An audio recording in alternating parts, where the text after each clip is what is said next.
இது சட்டவிரோதமான போராட்டம், நீங்க இதுல கலந்துக்கிட்டா உங்க மேலேயும் வழக்கு பாயன்னு. என்ன வழக்கு பார்க்காத கட்சியா எங்க கட்சி? பாட்டாளி மக்கள் கட்சி பார்க்காத வழக்கா? Please consider this seriously. The government has to consider this seriously. முதல்ல இது உள்ள வரும்போதே காவல்துறையினர் என்ன சொல்றாங்க, சட்டவிரோதமான போராட்டங்கிறாங்க. மக்கள் தங்களுடைய உரிமைகளுக்காக போராடுவது சட்டவிரோதமான செயலானது உண்மையிலேயே மிகவும் மனசுக்கு ரொம்ப கஷ்டமா இருக்கு, ஏற்க முடியல. அதே போல வந்த உடனே எங்க பேர் வாங்கிக்கிறாங்க, வாங்கிக்கிட்டு இது சட்டவிரோதமான போராட்டம், நீங்க இதில் கலந்துக்கிட்டா உங்க மேலேயும் வழக்கு பாயன்னு. என்ன வழக்கு பார்க்காத கட்சியா எங்க கட்சி? பாட்டாளி மக்கள் கட்சி பார்க்காத வழக்கா? இல்ல பாட்டாளி மக்கள் கட்சி பார்க்காத வழக்கான்னு கேட்கிறேன். மக்களுக்காக போராடி போராடி வளர்ந்த இயக்கம் இது. அங்க போய் பேசுறதுல என்ன வந்துடும்? இதை ஏன் இன்னும் அரசாங்கம் இதை பத்தி கண்டுக்காம இருக்கீங்க? 13வது நாள் உணவு இல்லாம கஷ்டப்பட்டுக்கிட்டு இந்த மாதிரி ஒரு தூய்மை பணி செய்யறவங்க கடவுளுக்கு நிகரானவர்கள். விவசாயம் செய்யறவங்க எப்படி கடவுளுக்கு நிகரானவர்களோ அதே போலதான் தூய்மை பணி செய்யறவங்களும். இது கிட்டத்தட்ட சாப்பாட்டுக்கு வழி இல்லாம கஷ்டப்படுற குடும்பங்கள்ல இருந்து டாக்டர் ஐயா அவர்களால் அடையாளம் காணப்பட்ட எங்களுக்கு அதோட அருமை தெரியும். நீங்க யோசிச்சு பாருங்க, கொரோனா காலகட்டத்தில் கிட்டத்தட்ட யாருமே வெளியே வர முடியாது, யாரையும் பார்க்க முடியாதுங்கிற சூழ்நிலையில கூட அவங்க உயிரை பெருசா நினைக்காம தூய்மை பணியில ஈடுபட்டாங்க. இன்னைக்கு பிரைவேட்டைசேஷன்ங்கிற ஒரு விஷயத்தை நீங்க கொண்டு வரீங்கன்னா அப்போ ஆளுங்கட்சி அவங்களோட இம்பார்ட்டன்ட்டை ப்ரூவ் பண்றாங்க.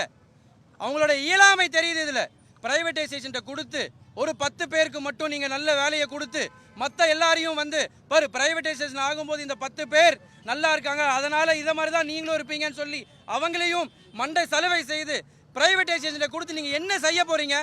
அப்படி என்ன அரசாங்கத்தால் முடியாததை பிரைவேட்டைசேஷன் பண்ணி என்ன பண்ண போகுது?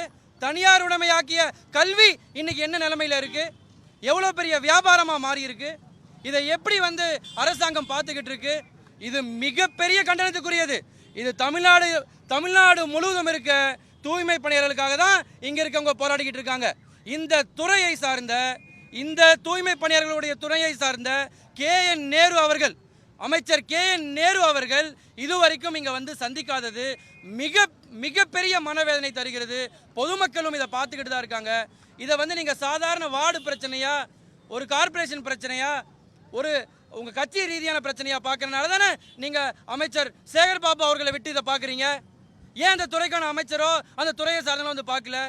இதை பாட்டாளி மக்கள் கட்சியும் அதனுடைய நிறுவனர் தலைவரான டாக்டர் ஐயா அவர்கள் சார்பாக இதை மிகப்பெரிய பிரச்சனையாக நாங்கள் கையில் எடுத்தால், பாட்டாளி மக்கள் கட்சி இதில் இறங்கினால் நீங்கள் தமிழ்நாடு தாங்காது, அவ்வளவுதான் சொல்ல முடியும். காவல்துறையினர் இதை சட்டவிரோதம் சொல்றதையே நாங்கள் வன்மையாக கண்டிக்கிறோம். மக்களோட உரிமைக்காக போராடுறாங்க. நான் மீண்டும் சொல்லிக் கொள்வது என்னவென்றால், ஐயா அவர்களின் வாயிலாக நிச்சயமாக ஐயா அவருடைய அறிக்கை விரைவில் இதற்காக வரும். இதை ப்ளீஸ் கன்சிடர் திஸ் சீரியஸ்லி.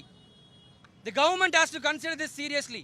அவங்க அதான் சொல்றேனே, ஒரு குப்பைக்குள்ள கையை விடும்போது அதுல கிளாஸ் பீஸும் இருக்கும், கத்திக்கு நிகரான கூர்மையான பொருட்கள் இருக்கும். இதை சராசரி மனிதர்கள் செய்ய முடியாது. கடவுளுக்கு நிகரான மனப்பான்மை இருக்கவங்க தான் செய்ய முடியும். இந்த தூய்மை பணியோட குரலாக பாட்டாளி மக்கள் கட்சி நிச்சயமாக ஒலிக்கும். அவருடைய போராட்டத்தில் நாங்களும் ஒரு பங்காக நிச்சயமாக இருப்போம். எங்களுடைய சென்னை மாநகரை சேர்ந்த அனைத்து பொறுப்பாளரும் இங்க இருக்காங்க. எங்க சமூக நீதி பேரவையோட தலைவர் இங்க இருக்காரு, மாணவர் சங்கத்தோட மாநில செயலாளர் இங்க இருக்காரு. நிச்சயமாக இதை அரசாங்கம் உற்று கவனித்து உடனடியாக இதற்கு தீர்வு காணணும்னு பாட்டாளி மக்கள் கட்சி சார்பா வேண்டி கேட்டுக்கொள்கிறேன். பிளே ஸ்டோர் மற்றும் ஆப் ஸ்டோரில் இருந்து பாலிமர் செயலியை QR கோடு மூலம் பதிவிறக்கம் செய்யுங்கள். செய்திகளை உடனுக்குடன் பெறுங்கள்.